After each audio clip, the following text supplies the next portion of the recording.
بسم اللہ الرحمن الرحیم۔ السلام علیکم۔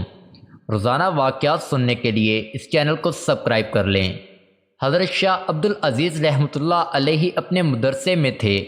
ایک انگریز مدرسے میں آیا۔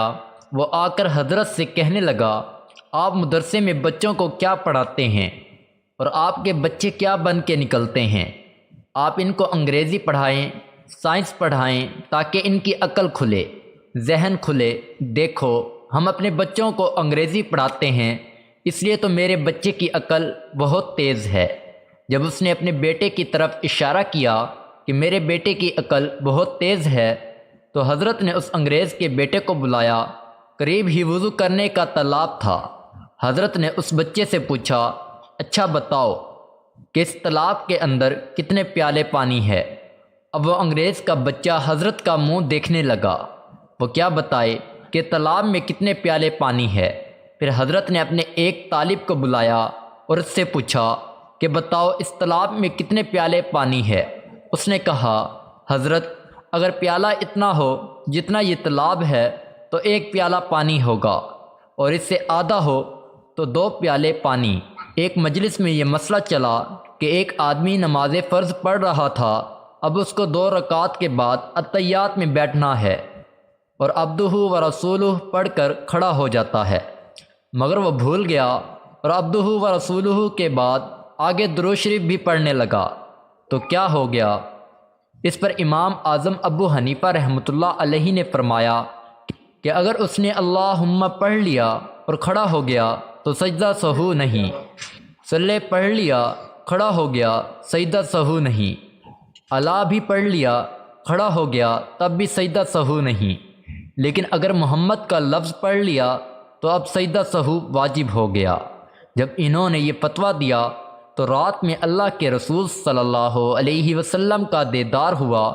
نبی صلی اللہ علیہ وسلم نے ارشاد فرمایا کہ نعمان، تم میرا نام لینے والے کے لیے سجدہ سہو کا حکم دیتے ہو؟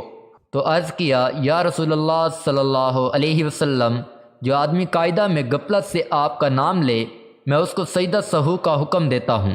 یہ سن کر نبی علیہ الصلوۃ والسلام مسکرانے لگے اور فرمایا، تم نے ٹھیک کیا۔ پہلے دور کے طبیب نبض دیکھ کر ہی مرض کی تشخیص کر دیتے تھے، لیکن آج یہ حالت ہے کہ ڈاکٹر 10 ٹیسٹ کروانے کے بعد بھی کہتا ہے کہ میں ابھی تک نہیں بتا سکتا کہ کیا بیماری ہے۔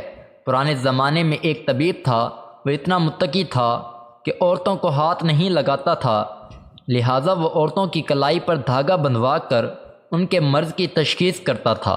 ایک مرتبہ طبیب کے مخالفین میں سے کسی نے کہا کہ ہم اس کو آزماتے ہیں، اسے دھاگے سے کیسے پتہ چلتا ہے؟ چنانچہ وہ ایک عورت اس کے مطب پر لے گئے اور اسے پردے کے پیچھے بٹھا دیا۔ طبیب کو عورت کا نام بتا دیا گیا اور اس نے دھاگے کو پکڑ کر نسخہ لکھا کہ اس مریضہ کو کچے گوشت کی ضرورت ہے۔ جب دوائی دینے والے کمپاؤنڈر نے نسخہ پڑھا تو وہ حیران ہو کر طبیب کے پاس آیا اور کہنے لگا، حکیم صاحب یہ کیا لکھا ہے؟ اس عورت کو کچے گوشت کی ضرورت ہے۔